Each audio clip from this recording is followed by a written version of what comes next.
There's a 20-year-old standing on top of the Olympic podium, 2 gold medals around her neck, the entire arena on its feet. And the most surprising thing about her isn't the medals. It's what she said after. Alysa Liu just became one of the most talked-about athletes of the 2026 Milan-Cortina Winter Olympics. Not just because she won. Not just because she skated with this electric, effortless joy that made it impossible to look away. But because in a world full of athletes who talk about sacrifice and suffering and never giving up, she stood in front of a camera and told parents, told coaches, told anyone who would listen, if your kid wants to quit, let them. That's not what we're used to hearing. That's not the speech that gets made into a movie. That's not the quote that ends up on a motivational poster. But it might be the most honest, most useful thing any champion has ever said out loud. So let's actually talk about it. Let's talk about what Alysa Liu did, why she did it, and why her story quietly dismantles something a lot of us have believed our entire lives. Alysa Liu was never a normal figure skater. She became the U.S. national champion at 13 years old. 13. Which sounds almost fictional until you watch the footage and realize she wasn't just technically gifted, she was doing things on ice that grown women with decades of experience weren't doing. She had this fearlessness that couldn't be taught. She wasn't performing. She was just skating, and it was something else entirely. But here's the part that doesn't make it into the highlight reels. Behind every elite athlete at that level is a schedule that would break most adults. Early mornings, late nights, travel, training, competition, repeat. There's no summer. There's no downtime. There's no just being a kid. Every part of your life gets organized around the sport, and the sport doesn't care how old you are or what you're missing out on. By the time Alysa was 16, she was already a 2-time national champion. She had already competed on the biggest stages in her sport. She had already done more than most skaters do in an entire career. And then she stopped. She didn't get injured. She didn't get pushed out. She made a choice. At 16 years old, she looked at where her life was heading and she decided she needed something different. She stepped away from competitive skating and she just lived. She went to concerts. Real concerts, standing in a crowd, losing herself in music the way teenagers do. She got her driver's license. She enrolled in college and actually spent a year there, not as a student athlete juggling practice and class, but as a regular person figuring out what she liked. She went on vacation for the first time in her life, an actual vacation where nobody needed anything from her. She went skiing. She went snowboarding. She did all of these ordinary things that the rest of the world takes completely for granted, and for her, they were extraordinary because she had never had access to them. And here's what nobody talks about when they talk about athletes who step away. Everyone assumes it's a failure. Everyone assumes there's a sadness to it, a giving up, a loss of identity. And maybe sometimes that's true. But what Alysa Liu described was the opposite. She described freedom. She described waking up and not having her entire day already decided for her. She described the simple pleasure of doing things just because she wanted to, not because they were building towards something. That time changed her. Not in a way that pushed her further from skating, but in a way that brought her back to the actual reason she loved it in the first place. When she returned to competition, something was different. The pressure she used to carry, whether it was external or internal, whether it came from rankings or expectations or the weight of being a prodigy, it wasn't there anymore. She had gotten a taste of life outside the sport, and that meant the sport was no longer everything. It was just skating. And when skating is just skating, it turns out she's incredible at it. She came back not to win. She came back because she genuinely wanted to be on the ice again. And that distinction, that gap between doing something to achieve an outcome versus doing something because it fills you up, that gap is everything. She made it to the 2026 Olympics, and she won 2 gold medals. But if you watched her compete, you already knew that the medals weren't the point. The way she moved on the ice looked like someone who had made peace with the whole thing. Like someone who wasn't fighting her own nerves, wasn't fighting the pressure, wasn't thinking about the score.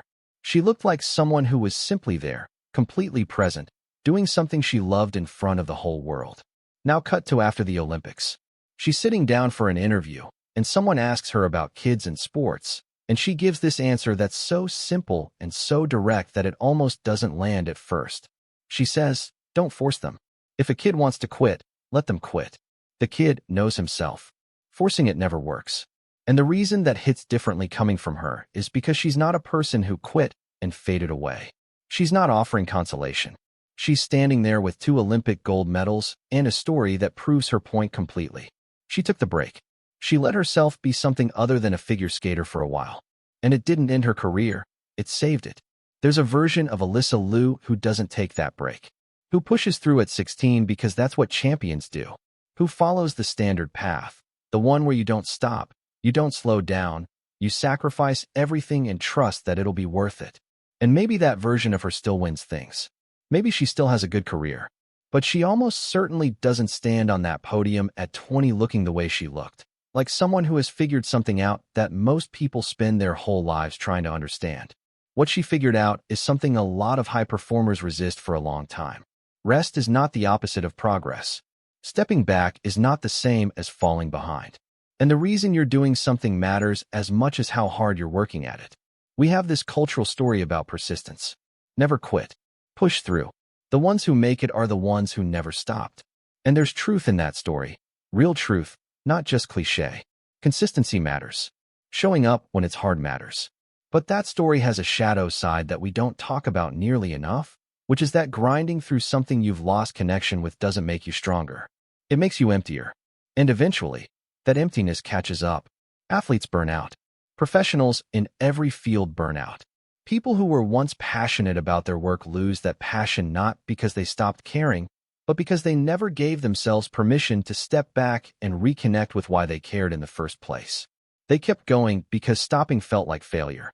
And so they traded the thing that made them good at what they do, genuine love for it, for the appearance of dedication. Alysa Liu's story is a case study in what happens when you do the opposite. When you trust yourself enough to pause.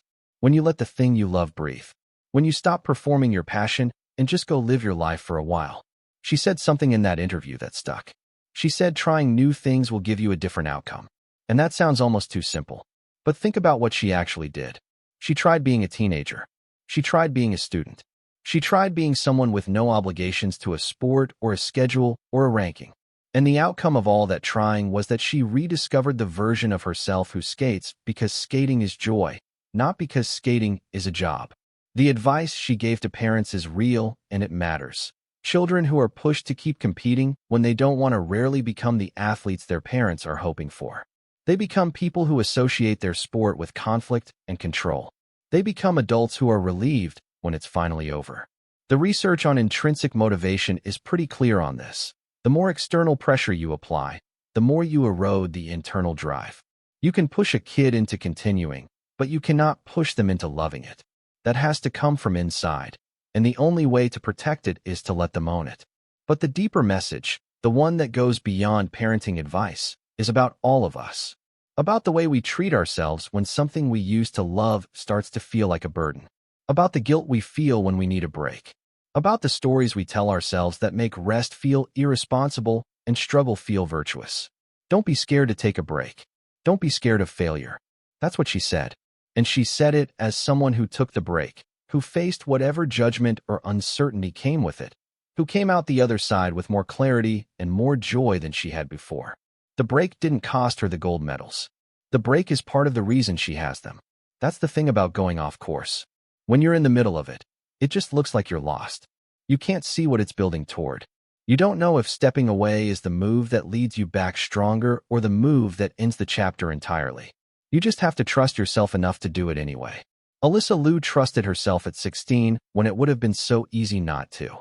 She was talented, she was accomplished, she had a clear path forward, and she chose uncertainty over a path that no longer felt like hers.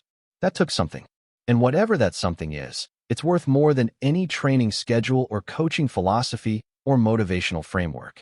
Because at the end of the day, the people who do their best work are the people who are actually present in it. Who are there because they want to be, not because they feel trapped. Who have enough relationship with themselves to know when they need to step back and enough confidence to act on that knowledge. Alysa Liu skated onto the Olympic ice in 2026 and won 2 gold medals. But she earned them years earlier, when she was 16 and brave enough to stop.